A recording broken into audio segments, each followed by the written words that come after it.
even though there had been a lot of Joels. You're messed up, dude. In and out of your human life she had love for. First was the cartoon dog named Snoopy. You're a freaking mess. First was the cartoon dog named Snoopy, of which was her favorite Joel's Beagle. Then came a young man named Joel Don. Other here and there Joels popped in and out of her line. Topped with Baby Daddy Joel. And Baby Joel. Oh, that's messed up! Dude! That's awesome. Other here and there, Joel popped in and out of her line. Baby Daddy Joe and Baby Jolie. But none of them were the Joel the admissions department was referring to, and she knew it. The Joel in question was the Joel she had never met, and yet, she had immense love for. This Joel was the lead guitarist in a rock and roll band.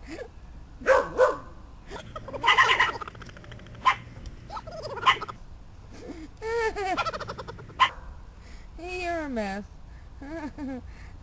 I will put the Weekend Warrior on your character's comments. Alright, so, rock and roll band. The information surprised her, but subconsciously it didn't. Well, that's just militaristic. You know what I'm saying? You just put it as a boom. Subconsciously it didn't. Okay? Listen to the flow.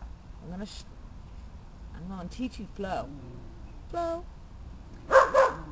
This was your interpretation of the beginning of this sentence. The information surprised her, but subconsciously it didn't. My version, the information surprised her and yet didn't. You see what I'm saying? There's a twist in the flow. So that one, yeah. I'm thinking that one's more than likely a no. I'll put it as a meh no. How about that? Meh no. Okay. All the while conjuring up even more questions. She decided to forego asking the trivial one to pursue the bigger looming question. Okay, cool. If I may ask another question. Mama, could you please clarify what phase 2 of the mission consists of? Okay, cool. Yes, you may. Although your mission of having someone listen and understand your message was 100% complete, your human only reached roughly 93% of your rounded 98% human potential of understanding the mystery, which logically dictates phase 2 would be difficult. Which logically dictates phase 2. Why are you adding an and in there? That and is not there. Okay, I'm editing your edit. Which logically dictates that phase 2 would be difficult for your human self to reach. Agent process the new information. At the point of the mortal deadline, your human will have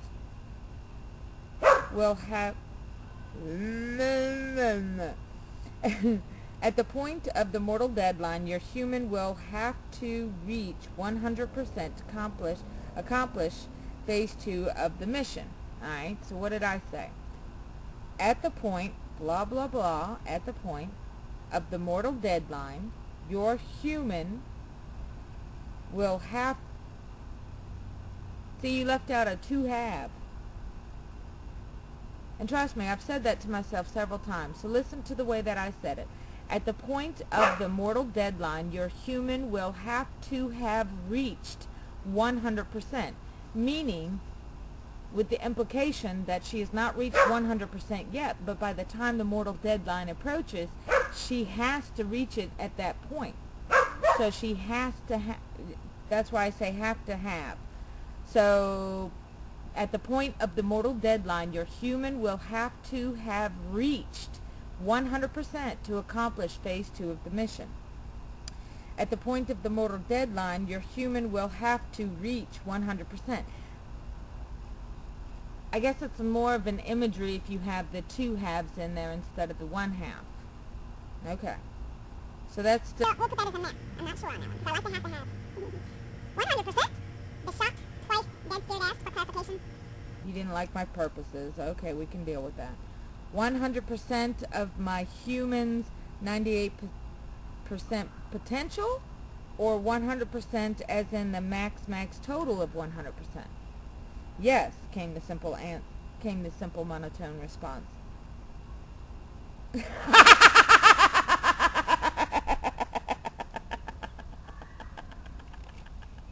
Score! I'm gonna smack you. That's right. That's what I'm gonna do. Any idiot knows. Dude! Seriously? Any idiot knows that the max of 100... Wake up, stupid. What an ass.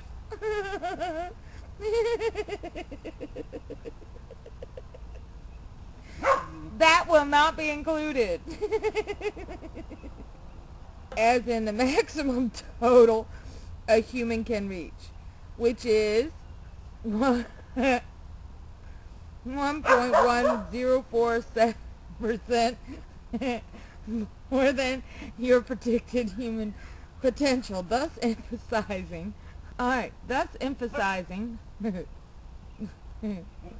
asshole, the difficulty level your human self would have to obtain. Okay. The twice dead scared awoke to find herself back in her human body, quietly laying in the hospital, her mind still groggy. She looked around and found a nurse checking some of the equipment connected to her newly resurrected human form. Unsure what was going on, she cleared her throat as she tried to find her voice to ask the nurse what happened. Asshole. The nurse, a cute, chubby, 20-something girl, looked up and smiled at her patient as she said, "Welcome back, Betsy." Betsy, the resurrected spirit, silently asked herself, and then assumed it was her name. Still trying to find her voice, buried somewhere down in her toes, all she could manage to say was, "That." oh yes. The young nurse who had a name tag, displaying the name Bernice, said, "You gave us quite a scare. You were dead for 4 minutes total." Still trying to get a grip on everything, Betsy asked another short question. "Total?" "Oh yes," Nurse Bernice happily replied. She proceeded to take Betsy's pulse. "You came back to us once after 2 minutes of trying to revive you. Okay, you took the us. Okay, that's cool. I can deal with that. But then you made us work harder when we saw your return. Okay, was only temporary. Come back, return." You say potato, I say tomato. We'll put a meh by it. I'll come back to that and see if I like it or not. Alright.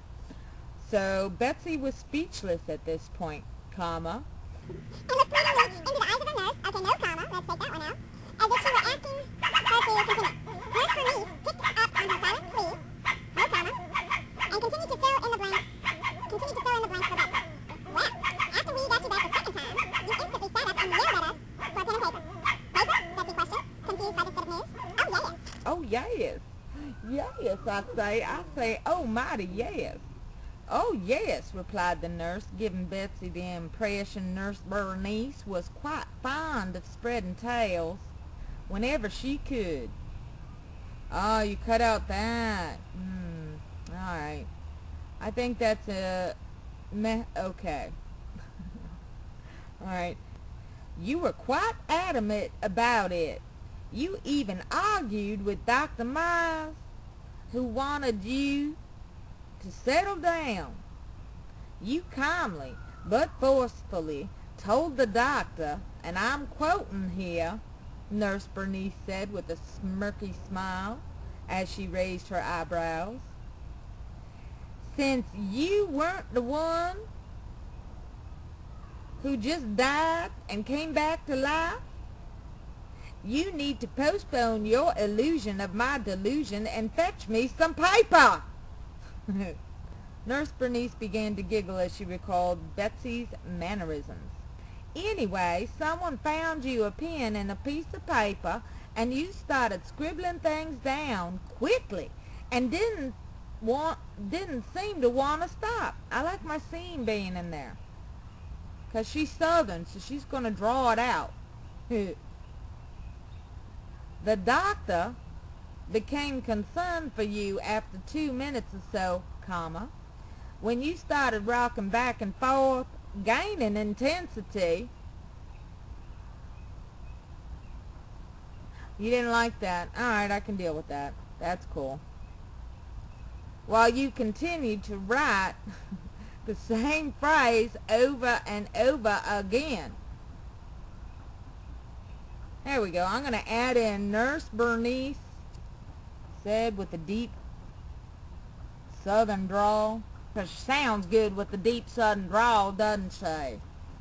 Without your knowledge, the doctor inserted a sleeping agent into your IV bag, and 15 hours later, ta-da, you woke up and here you are, fine and dandy and well read. Blah, blah, blah. Okay, Betsy was confused by everything the nurse had just told her, but managed to get. You took out my son. Yeah, alright, I can deal with that. A hold on reality by asking, as best she could, "You have paper?" "I was hoping you would ask," Nurse Bernice said, with her southern drawl. Nurse Bernice reached into her pocket and pulled out a folded piece of paper and handed it to Betsy. As Betsy unfolded it, she could see the front of the paper was a blank medical form. Oh my God, you put a comma in here.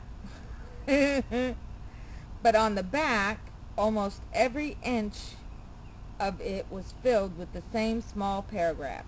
"Mission complete. Start phase 2. Joel knows." Joel knows. "Deadline coming. Ray Nunat. No worries. Joel knows. Deadline coming. You're a mess." Betsy stared at the paper and read the phrase several times in silence when Nurse Bernice couldn't take it anymore and asked, "Do you know what that means?"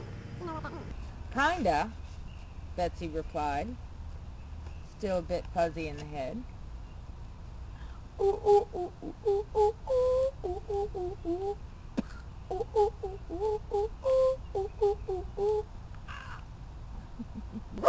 Alright, soldier boy, we're almost done now. I'm on page 8 of my version. Nurse Bernice seemed a bit disappointed by Betsy's explanation of the phrase, but tried to stay upbeat and encouraging for her patient by saying, "Well, maybe in time you can figure it out.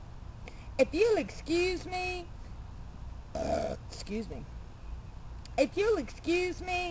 I've got to inform the doctor of the good news that you are awake and alert.